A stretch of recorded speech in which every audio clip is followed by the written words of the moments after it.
Which major economy has been contracting Q4 last year, Q1, Q2, and probably Q3 this year? That would be Germany. In 2020, Germany was the world's biggest exporter. It ruled over the euro area, which is bigger than the US. It was extremely powerful, had a very weak euro currency, which allowed them to export more, had zero inflation, had negative interest rates. Everything was just going amazingly. So, what happened in 3 years? Well, obviously, we're going to put the pandemic on the side, but we're going to say its woke policies came to haunt it very, very quickly. So there was three things that Germany depended on. One, cheap Russian gas that allowed it to power its very heavy industry, all the car industry, the chemicals industries, the manufacturing, which it's relied on cheap Russian gas as well as basically cheap nuclear energy, and that allowed them to reduce the cost of their products to export.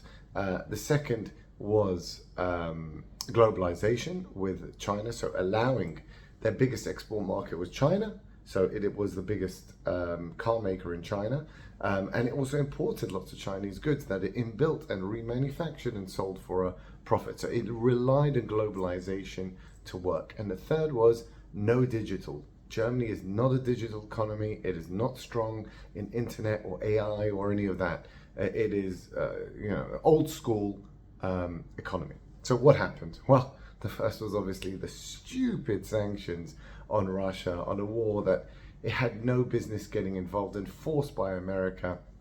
America blew up the Nord Stream pipeline that gave them gas, and they didn't say a word. I mean, this is not the sign of, not even a power. This is not even Greece would accept such a disgraceful behavior where your supposed ally blows up your pipeline, which destroyed your economy. So now energy went through the roof. Inflation is still sticky. It's still 6.1% on the CPI. So on the real, obviously it's probably 12%. And things are really painful for them. So because of the energy was their main thing. They shut off also in 2020 to their last nuclear reactors. So they've got no nuclear energy. They've got no Russian gas. They've had to relight all their coal-powered power plants, which makes things really expensive, really dirty, not environmentally friendly at all. Pumping all that CO2 coal, and it's just not efficient and crazy.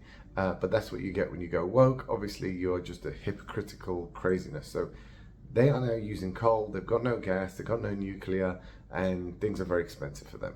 So that means their manufacturing expensive, so therefore no one wants to buy it. But then add on the fight with China. Again, nothing to do with them. They don't want to do it, but America's forced them to fight with China. Again, against their own interests. What kind of a nation does this?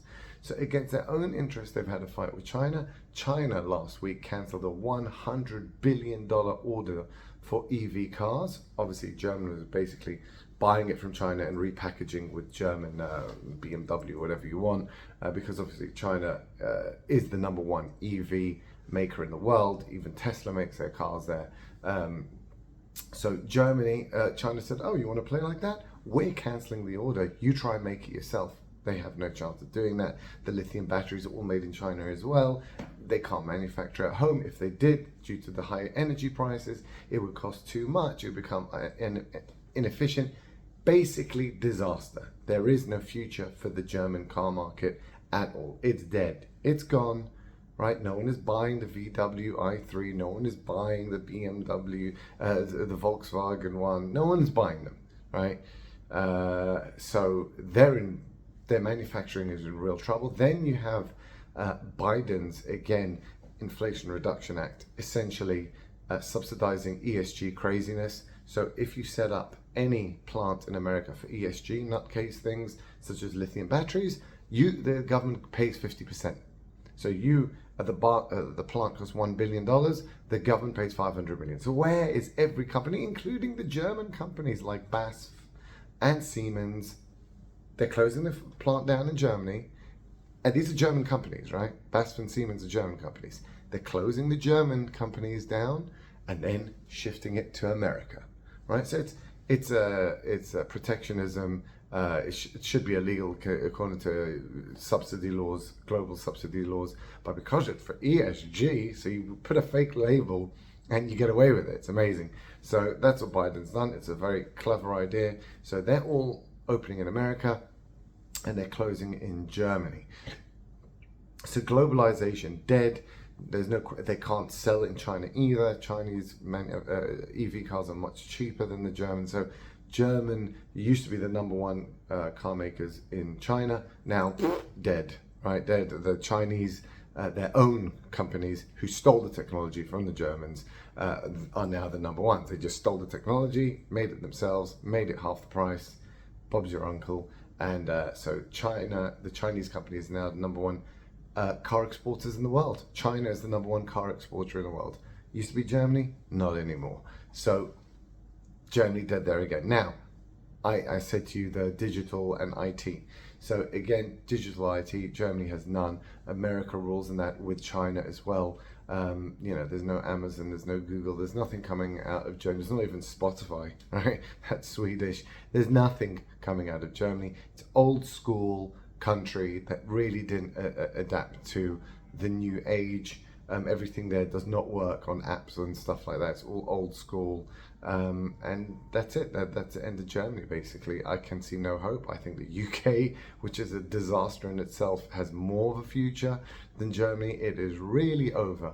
And we can see this. This is the way cycles work in the world. So the UK was the global power for 150 years, and that stopped in the 1950s with the end of the steam railway age, right? Then people started getting cars. Where did they buy those? From Germany. So then Germany rose in the 50s to be this massive powerhouse. UK declined, had a little blip because they found oil in the 80s, but then they squandered all that in 20 years and they're back on a huge decline. So Germany is basically in that place. It went up because of the automobile age, but now there's no more automobile. It's EVs, AI, apps, technology, things like that they are not able to compete in, and that's their decline is now imminent. And where are all those EVs in tech? And you think Amazon is good. Well, let me tell you, Alibaba and WeChat and Tencent and all the Chinese companies are far more innovative than the American ones. The American ones just rip off the Chinese ones. That's basically what happens. The Chinese are way advanced in using technology in their countries. Way further. I was just in America, get on the train, there's the conductor, clicking the tickets. I mean, what the heck is going on? No QR codes. I mean, I've no words to say how far behind the US is. So China, they're well ahead, and definitely well ahead of Germany. And that's it. So Germany now has just years of decline coming. They're already in a massive recession, predicted to continue into 2024, by the way. Already predicted by their own finance minister to continue into 2024. Inflation will not go down because they are still stupidly sanctioning Russia. They need Russia. They need to stop this stupid war. America won't let them. They won't go against them. I don't know what to say. Absolutely crazy. And that's it. So that is in 3 years from, I would say, global manufacturing, economic power, let's go with, not superpower, let's go with global economic power to worse than the UK, which you can't really get worse than that as a modern country, but Germany has managed to do it.